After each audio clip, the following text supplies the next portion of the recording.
జై గురుదత్త. మజ్జిగ చేశాను.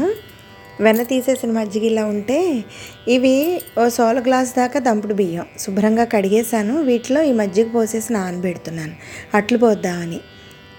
ఇప్పుడు వీటిల్లో 1 స్పూన్ దాకా ఇలా మెంతులు వేసేసి ఒక్కసారి ఇలా కలిపేసుకుని ఓ 2 స్పూన్లు దాకా సగ్గుబియ్యం వేస్తాను. ఇంతే, ఈ 3 వేసాను: బియ్యం, మెంతులు, సగ్గుబియ్యం. ఇలా మూత పెట్టేసి ఒక 5-6 గంటలు నానితే చాలు. ఇప్పుడు ఈ నానిన బియ్యాన్ని ఇలా తేరు చేసుకుని మిక్సీ జార్లో వేసుకుంటే రుబ్బుకోవడానికి మనకి వీలుగా ఉంటుందని. మజ్జిగతో పాటు పోసేస్తే చిందిపోతుంది కదా మరి, అంచేత. ఇప్పుడు ఒకసారి ఇలా చేత్తో పట్టుకుని చూస్తే మనకు తెలుస్తుంది కదా మెత్తగా నలిగినట్టు.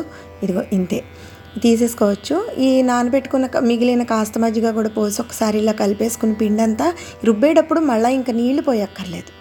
సరిపడినంత ఉప్పు వేసుకుని ఉప్పు అంతా కలిసేలాగా ఒక్కసారి ఇలా కలిపితే ఇదిగో ఇలా బుడగలు నొరగలా తెలుస్తోంది కదా.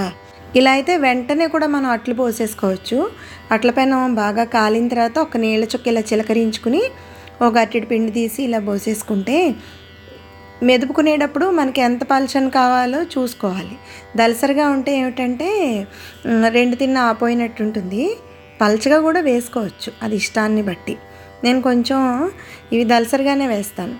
ఇలా చిల్లులు పడుతున్నాయి కదా, సోడా కానీ పంచదార కానీ ఏం వేయక్కర్లేదు.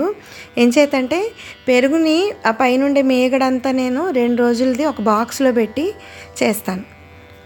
పెరుగు పులుసు ఉంటుంది కదా, అందుకని వెంటనే అయినా వేసుకోవచ్చు, లేకపోతే మరుసటి రోజైనా వేసుకోవచ్చు. ఇప్పుడు చుట్టూతో కాస్త నూనె వేసాను, ఒక 2 స్పూన్లు దాకా.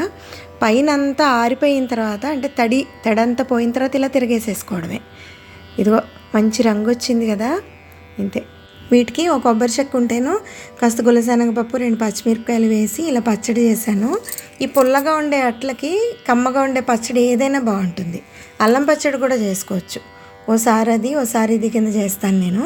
ఇలా నీళ్లు చిలకరించుకోవడం, అట్లు పోసుకోవడం, చిల్లులు పడి సెట్ దోశ అని పిల్లలు ఎంత ఇష్టంగా తింటారంటే బటర్ వేయచ్చు పైన. బంగాళదుంప కూర చేసి మసాలా దోశ కింద పెట్టచ్చు, లేకపోతే ఉల్లికారం తయారు చేసి ఉల్లికారం పైన రాయొచ్చు. మన ఇష్టం అన్నమాట. ఆ అట్టుకు చేర్చుకునే పదార్థాన్ని బట్టి రుచి పేరును. అయితే ఇంట్లో మనం ఏది ఎక్కువగా ఇష్టపడుతున్నారు, ఏం తింటున్నారో మనకు తెలుస్తుంది కాబట్టి అది చేసుకుంటూ ఉంటాం. ఇలా పలచగా వేసేటట్టయితే క్రిస్పీగా ఉంటుంది. మా పెద్దాడికైతే ఇలా క్రిస్పీగా ఉంటేనే ఇష్టం.